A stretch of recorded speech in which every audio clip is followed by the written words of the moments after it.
Hello, good morning, good afternoon, good evening, everyone. I hope you guys are in the best feeling. First, let me introduce myself. My name is Yohana Andrea, and today I will present to you the reason I have made about self-regulation from this short story of literature made by Marta Salinas with the title The Scholarship Jacket. Please enjoy. So, here is the table of content of my presentation. The topics for discussion is based on uh, the scholarship jacket story. And I also provide a quote by Leon Brown. You cannot evolve unless you are willing to change.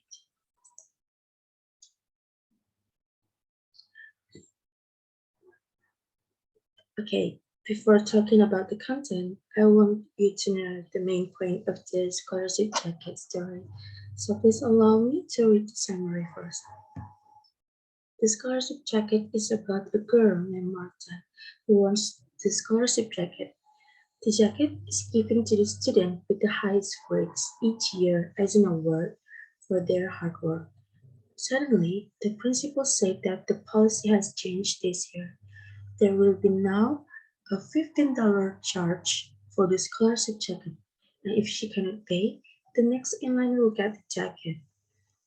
This policy changed because there is a girl named Joanne whose father is on the board, owns the only store in town, and can pay for the jacket. In the end, Martha gets the jacket that she deserves without having to pay it. Okay, so the theme of this story is standing for what is right. The first point of the story is that Martha came from a poor family. The fact that she came from a poor family made her unable to achieve her rights. In general, poor children in schools are often ignored, I guess because they cannot give such a material thing to the school or to the teacher. This is also what makes some teacher reluctant to fulfill the student's right. The second point is insecurity. Martha as a student is insecure to become herself because of the situation.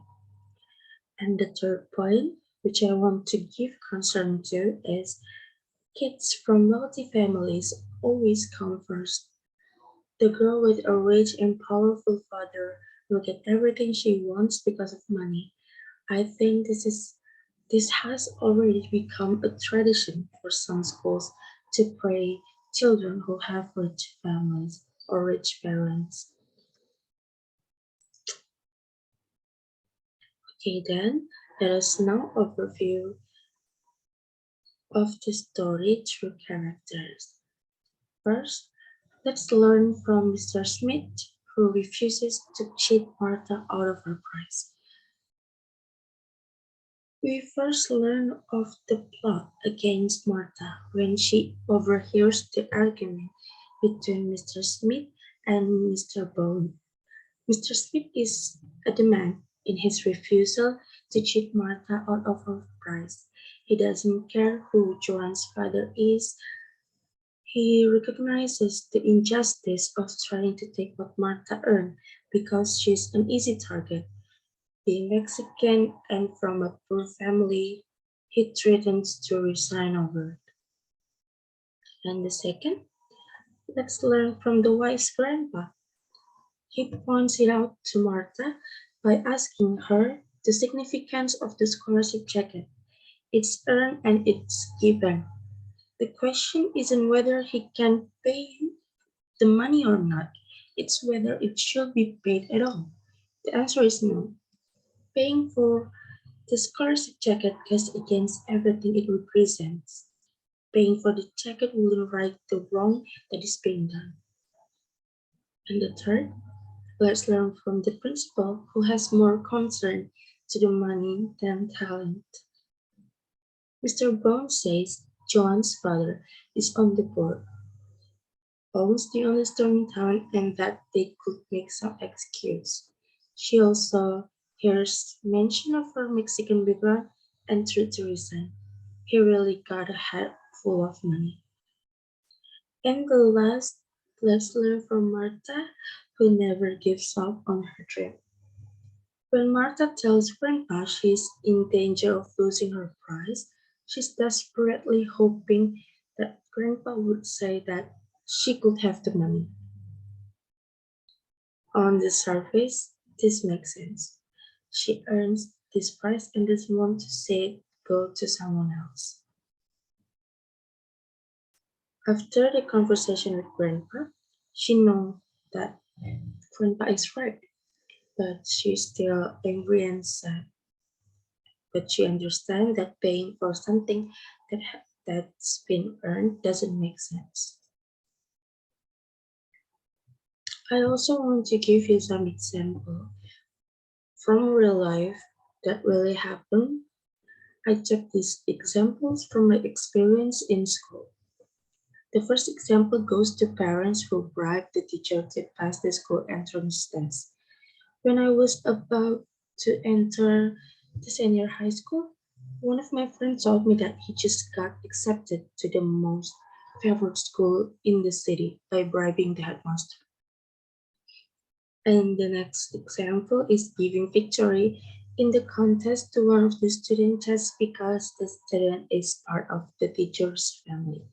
So this was too obvious. The first winner's performance was not perfect. Everyone knew everyone knew it. I mean another contestant deserved to win, but the winner is the son of my teacher and that teacher become the judge in the contest. Okay, move to the third example. The third example is related to the scholar's subject story. There is social stratification even in the school. The stratification where rich people become more honored than the poor. And the last example is teachers interact more with the smart student than students who are less intelligent. Since I was in elementary school until senior high school, this behavior of teachers stayed the same. They were more attracted to the smart ones. I once heard that a doctor came to heal the sick, but why does the teacher come to teach the smart? So, from those problems, I have found some trouble solving that might be useful. First, teachers must improve their professionalism in the school, regardless of social differences, position, wealth, and family ties. Teachers must treat their students fairly. And the second, students or school members who experience acts of injustice must have the courage to report such acts.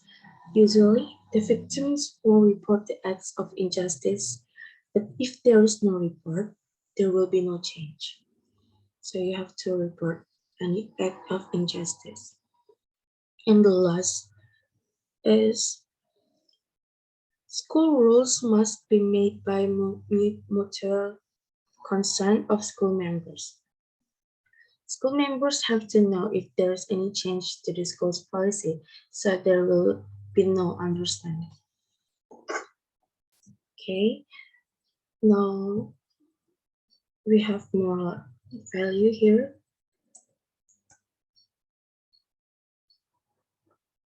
Everyone has a dream, and we must work hard to reach that dream. Everyone has a background, whether it is good or bad. This background has nothing to do with our dream, as long as we fight for it.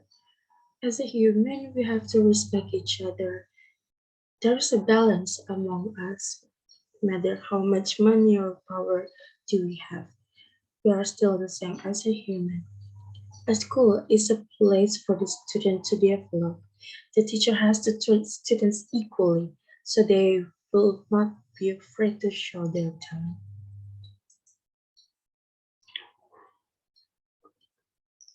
And now let us move to the self-regulated learning from the story. So here I have metacognitive. The thing that bothered me from the story was when the principal told Mr. Smith to give the scholarship jacket to Joan instead of Marta and pull out an opinion like this.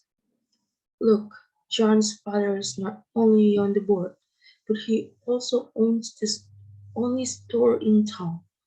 We could say it was a close tie, and Marta is Mexican. Resign. Won't do it. Like, the sarcasm is too obvious, and it is not appropriate for a principal to say such a worse thing like that. Next is motivation. I found some sentences are motivation, and I got motivated by the sentence.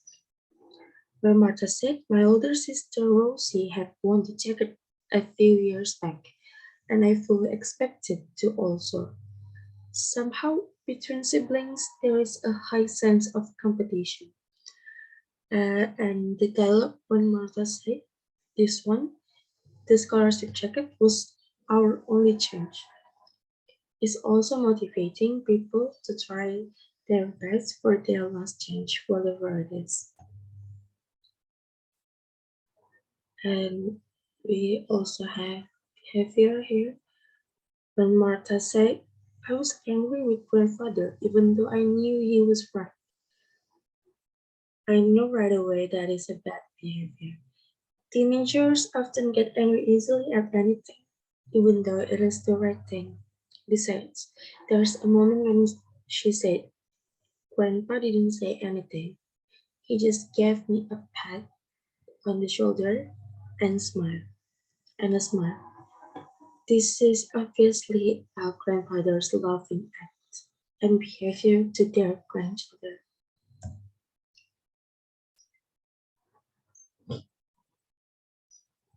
So here comes the conclusion.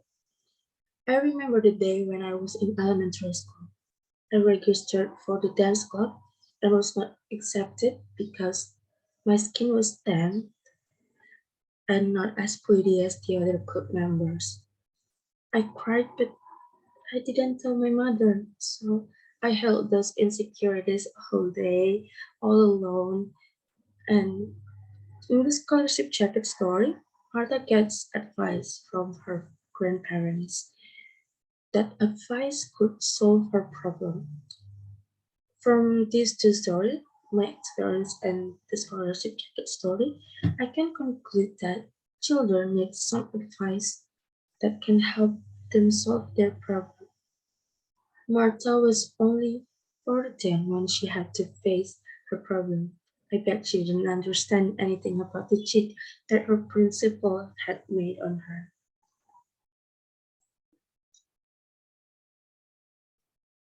So I guess it is the end of my presentation. Thank you guys for listening and have a nice day.